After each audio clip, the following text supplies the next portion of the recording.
Et si je vous apprenais à faire un petit sac compact qui prend vraiment pas de place? Ça vous dit? C'est parti!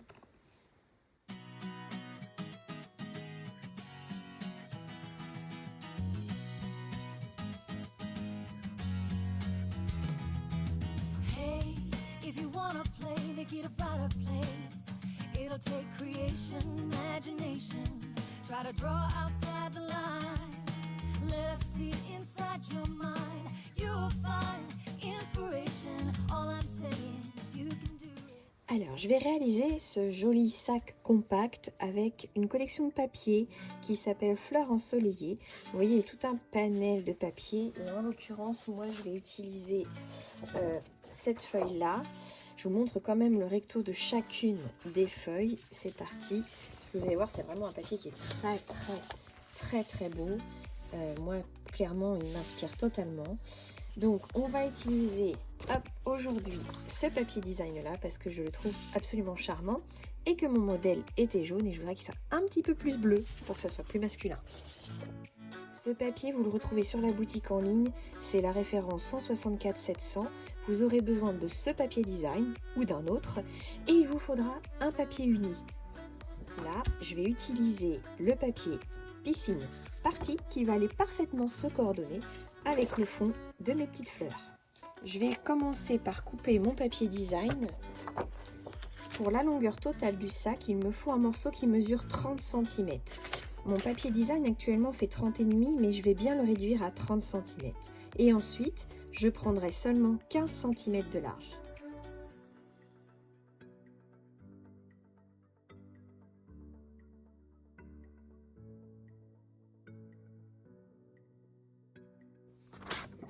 Bien évidemment, comme j'ai deux morceaux, je pourrais faire deux sacs. Dans ce même papier, je vais venir marquer des plis. Je le reprends format paysage. Vous êtes un peu de travers, hein, je suis désolée. Vous allez faire deux plis dans un premier temps. Vous allez faire un pli à 2 cm par ici et la même chose par ici. Pour que ce soit plus facile, voyez-vous, je vais le faire de ce côté-là dans mon coupe-papier. Ne marquez pas trop fort votre papier design pour ne pas le déchirer. Même si je sais que Stampin' Up a un papier costaud, allez-y doucement. Ensuite, je vais marquer deux autres plis. Un premier à 12 cm et le deuxième à 18 cm.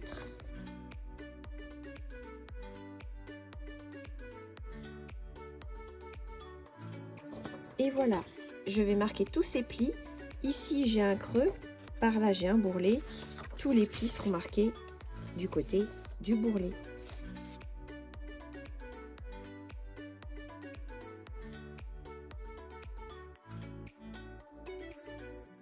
Je mets ça de côté et je passe sur mon papier uni. Je vais avoir besoin de deux morceaux de taille identique. Il me faut 26 cm de long par 8,5 de haut.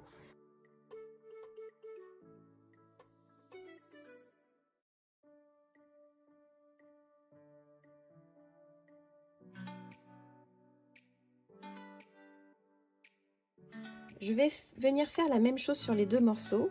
Marquer un pli à 1 cm. Je vais le faire également de ce côté-ci puisque c'est plus facile. Je marque bien un pli. Je ne le fais que d'un côté, c'est tout. Et je fais la même chose sur l'autre morceau.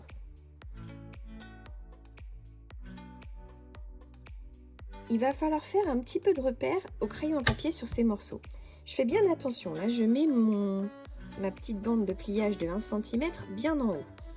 Sur ce côté, le long du marquage ici, je vais venir faire un repère à 10 cm et à 16 cm.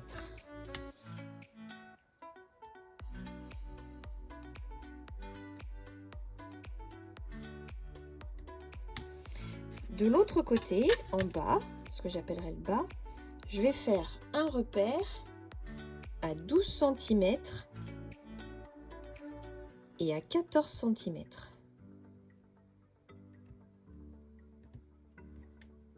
Maintenant, je vais avoir besoin de mon outil touche à tout ou d'un plioir pour marquer un pli. Il va s'agir de relier ce point-là à ce point-là, faire une marque de pli, et ce point-là à ce point-là. Je peux le faire avec ma règle et mon plioir, mais je peux aussi le faire dans le coupe-papier ou bien utiliser mon outil touche-à-tout, ce que je vais faire maintenant. C'est mon meilleur ami, l'outil touche-à-tout, je l'utilise tout le temps. Et alors maintenant que j'ai plein d'accessoires pour aller avec, je suis trop contente parce que je l'utilise vraiment tout le temps, tout le temps. S'il y a un investissement que vous devez faire, c'est celui-ci. Il est vraiment pas onéreux et voilà, c'est mon meilleur copain.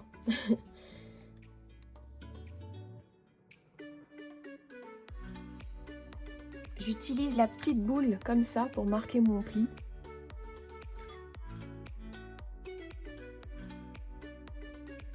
Je réalise ceci sur les deux morceaux. Pensez à bien gommer tous les traits de crayon avant de continuer. Ensuite, je vais marquer ces plis que j'ai fait. Alors bien évidemment, j'ai fait mon trait par ici, donc mon pli se fera comme ceci. Je peux tout à fait utiliser mon plioir pour le marquer.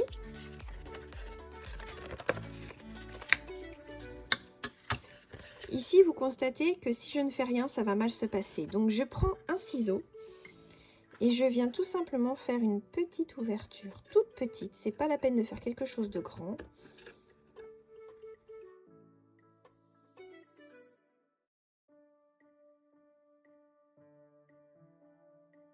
Je vais le faire tout de suite sur l'autre avant de plier.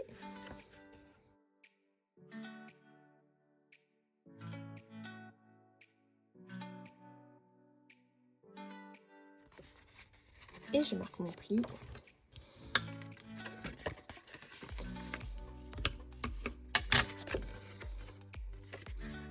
Voici. On a déjà bien avancé. Maintenant, je vais venir marquer également le pli de 1 cm. Alors attention, je vais bien marquer mon pli. Je suis comme ceci. Je vais bien marquer mon pli comme cela. Tout va vers l'intérieur.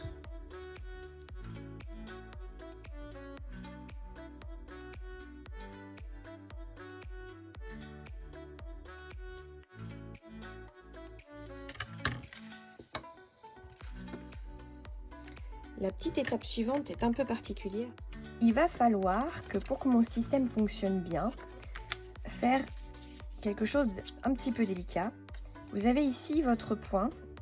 Imaginez que vous vouliez ici que ça se plie de façon imaginaire, qu'il y ait un pli ici de façon imaginaire, que vous vouliez ramener ce point parfaitement aligné ici. Alors, je vais un peu aider le papier, voyez-vous, je vais mettre ma main comme ça. J'ai mis mon onglet de pliage dessous, je maintiens ici et je vais tranquillement ramener le papier jusqu'à être aligné tout à fait au bord ici. Je maintiens bien, je maintiens bien.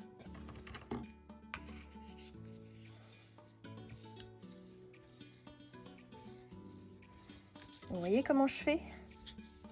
Je l'ai retourné, je marque bien mon pli. On est bien aligné. Donc voici un côté de fait et maintenant je vais faire pareil de l'autre côté. Je reprends le point ici, je remets ma main là et je maintiens ici et je viens faire coïncider le point ici aligné en haut là. Et à nouveau,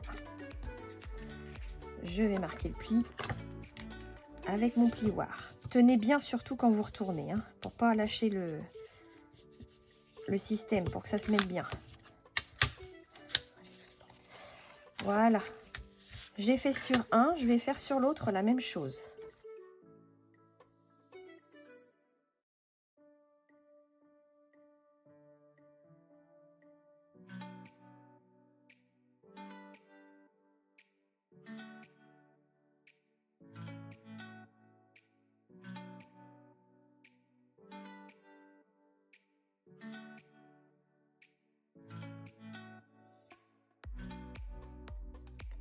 Et voici ce que vous devez obtenir. On n'a plus qu'à coller sur la base du papier DSP et on va avoir notre système qui va fonctionner. Donc là, je vais venir mettre de la colle sur cet onglet de collage. Et attention, quand je vais coller, il faut que mon système soit à l'intérieur. Donc l'onglet de collage, comme ceci, on est bien d'accord que quand j'ouvre, mon onglet est à l'intérieur sur le papier de design. Ne faites surtout pas l'inverse. On est bien comme ça.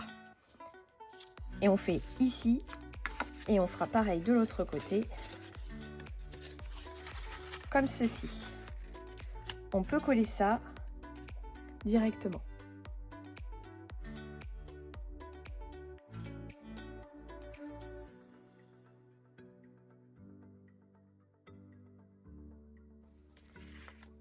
Quand je vais coller, je fais surtout très attention à être bien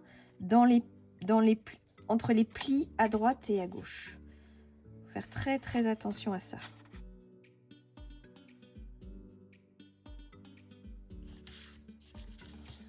Vous voyez, je me suis bien positionnée ici, mon pli ça passe, et ici mon pli ça passe. Et on va faire pareil en haut.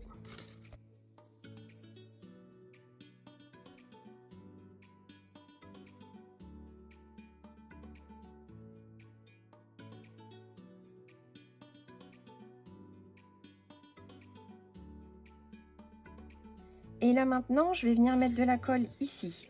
On n'est pas obligé de le faire, mais peut-être que ça tiendra davantage. Donc mettez de la colle uniquement sur cette partie-là.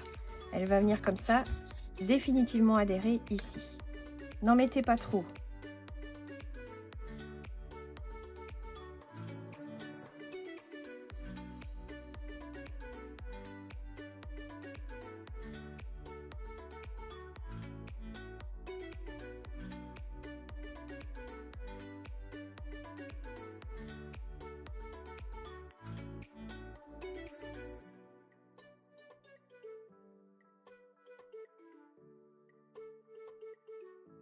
Je vais terminer en collant. Je mets de la colle ici pour coller comme ceci.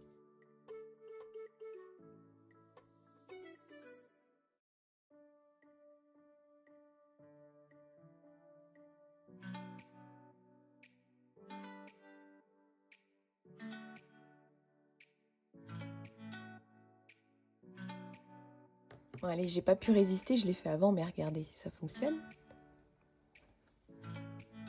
Voilà. Vous avez vu, c'est très facile de faire un petit sac compact comme ça. Vous pouvez en faire plein, les stocker à plat et puis les remplir au dernier moment. Alors, je vais terminer avec un petit peu de décoration. Je vais venir faire des trous avec ma crocodile ici. Je vais faire un petit repère au crayon à papier à 4 cm et à 11 cm. Je vais faire mes trous donc ici et ici. Je passerai un petit ruban et je réalise ma petite étiquette. Je vous montre ça tout de suite. Donc, mes repères, je les fais à 4 cm et à 11 cm de chaque côté.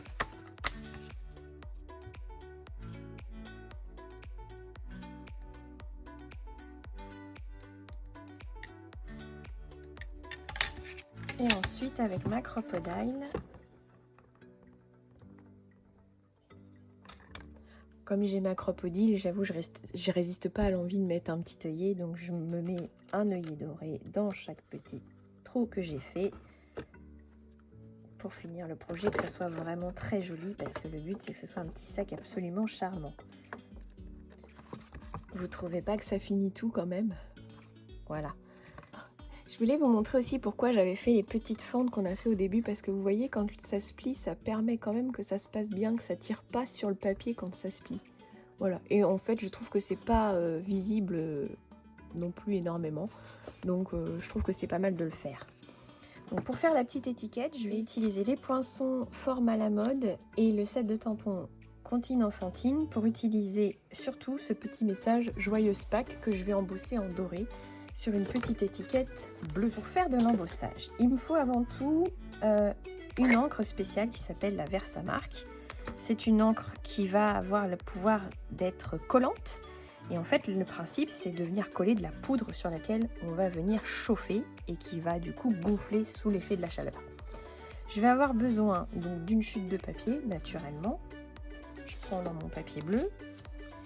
je vais avoir besoin du kit d'embossage de Stampin' Up qui comprend un petit coussin de talc qui sert à enlever toute électricité statique sur le papier. Donc vous voyez, tout simplement, je le passe sur le papier. Ça comprend une petite pince qui permet de tenir le papier pendant qu'on chauffe sans se faire mal. Et franchement, elle est très pratique parce que là, vous voyez, je n'appuie pas, elle tient. Pour desserrer, il faut que j'appuie. Donc c'est vraiment très naturel de la tenir simplement le temps que ça chauffe. Elle est vraiment bien. On a un réceptacle pour accueillir la poudre dans lequel ils ont eu un système de vidange astucieux, un petit bouchon. J'ai juste à pencher mon système et je reverse dans mon pot de poudre. Et le petit pinceau, eh bien, il sert à venir enlever les petits éléments disgracieux de poudre qui pourraient être déposés, malgré le fait que j'ai mis le coussin antistatique. Je vais utiliser les poudres à embosser Stampin' Up, donc c'est vendu à part. Je vais utiliser la dorée qui vient avec la cuivrée et l'argent. Cuivrée et argent, donc c'est un lot de 3. Vous avez dorée, cuivrée, argent. Et ensuite vous avez un autre lot avec la blanche et la noire. Voilà, donc moi je vais utiliser la dorée aujourd'hui.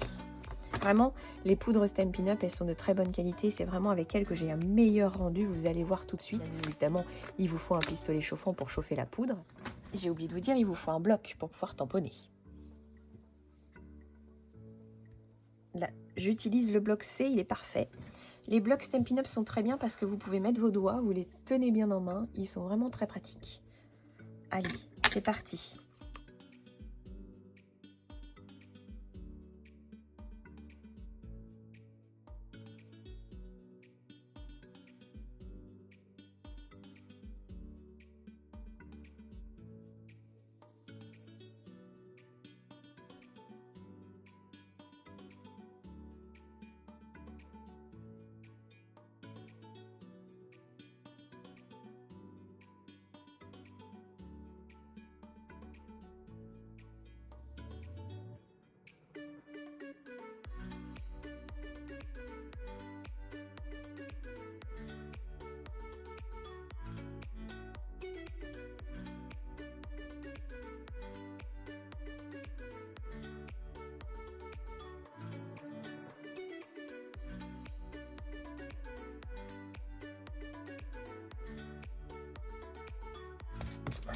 Ensuite, je prends les petits embellissements, donc les petites abeilles, breloque mini abeille. Et je prends le ruban Narcisse Délices pour finir mon étiquette. Bien évidemment, je refais un petit trou pour que ça puisse passer au niveau du ruban.